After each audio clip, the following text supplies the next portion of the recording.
Welcome back. Coalition governments have certainly had a rocky start in South Africa. However, they are known to work in other countries. It seems that there's a lot to be said for coalitions if they work. We now speak to Graham Coddington, a futurist from TomorrowTodayGlobal. Afternoon, Graham. Thanks very much for your time. I just want to perhaps pick up from where we left with our previous interviewees, because you have this group of countries that have been doing this for years, and a lot of people say they're doing a lot of things right, things we are not doing here in South Africa if the local government coalitions are anything to go by. Does it mean that these countries that have been doing it for so long and doing it fairly well are without problems? Not at all. I think it was Winston Churchill who said democracy is the worst form of government except for all the others. And what he was trying to say is there is no perfect form of government. Every time somebody gets into power somewhere, something's going to happen, and it'll go right for some period of time and then go wrong. And I think as South Africans, you know, we're sort of World Cup winners in some sports, and we expect to be perfect in everything, otherwise we're grumpy. And I think that's what people need to get their heads around. There are no perfect governments, so what's the best version of government we can get now? And that's the way people should be approaching it. And when coalition works, it really works well, because it gets people to kind of get towards some consensus view, takes the extreme edges off. And I think it's the extreme edges most people are worried about in South Africa. When they don't work, well, government doesn't work, and there's all sorts of versions of government that don't work.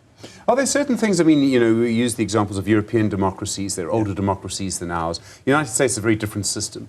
But it seems almost that the more mature a democracy becomes, depending on their electoral system, the more likely they are to have a coalition. Is there something that drives societies in that way? Yes, you have extremes, and then you have the middle, and you actually need both in order for a decent democracy to work, because you need some people who want to pull society in a certain direction. It might be in South Africa the people who say, let's go completely communist, and then on the other side you've got people going, let's go completely neoliberal. And those extremes help people to understand where the boundaries of the conversation are. What tends to happen is you get the average of those coming out, and that's what coalitions give you. The people are forced to find, what do we all agree on, and then let's do that. Of course, I mean, well, this thing of South Africa being, or having been exceptional, you hear political parties say, I can't, you know, co-govern with so and so, even though, I mean, you may find that in reality, not a hell lot, you know, distinguishes, you know, I mean, the ANC from the DA.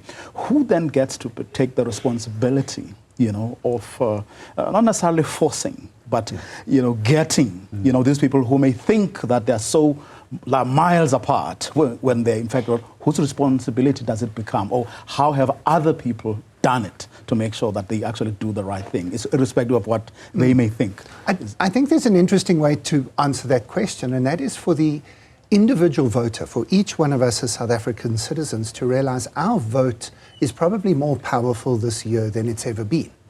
The reason being, the polls show that it's most likely the ANC will still be the biggest party, even if they don't get the 50%. If they drop dramatically and they're below 40%, the scenario then is they want to have the smallest number of partners. So if they've got to make up a big number, then they'll look to the EFF or the DA. What's more likely, I think the scenarios are showing us, is that they're probably only going to need 4 or 5% to make up the 50. Then they're going to be very comfortable to have a smaller party with them.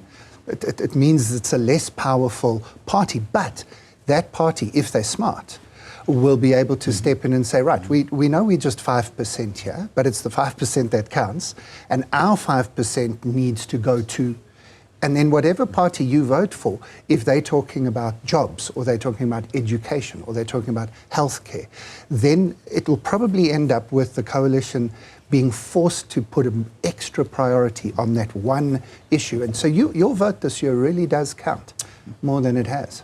Graham Coddington from TomorrowTodayGlobal, thank you very much indeed for coming in.